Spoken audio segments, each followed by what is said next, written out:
Good day mga ka-sports natin dyan.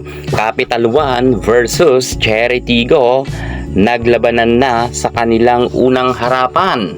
Alam nyo ba na na-challenge ng husto ang Cherry Tigo sapagkat hindi nila inaasahan na ang Capital One Solar Spikers ay lumevel up na ang kanilang galing. Kung ang inaakala ng karamihan na ang Cherry Tigo ang makakakuha sa first set na laban, nagkamali dito ang mga fans ng Cherry Tigo. Kahit all-star pa ang Cherry, kagaya nga nila Ara Galang, nariyan nga rin sila Abby Maraño at ang iba pang mga veterana gaya nila Adorador, ngunit hindi sila umubra sa kagalingan ng Solar Spikers. Kilala naman natin ang Solar Spikers ng nakaraan Reinforced Conference ay mataas talaga ang kanilang kumpiyansa dahil nga kay Marina ang kanilang import. At eto nga, mukha talagang hanggang sa kasalukuyan ay narito pa ang momentum ng Solar Spikers.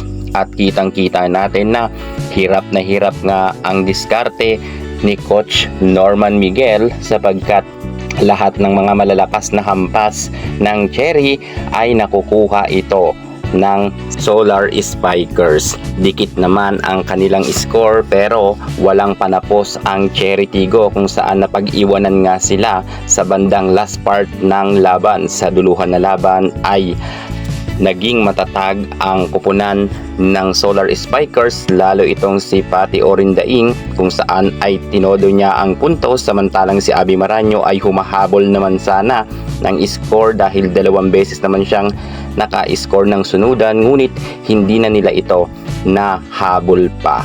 Nagtapos ang laban ng Solar Spikers sa score na 25 at naka-20 naman ang kupunan ni Chang Abby Maraño.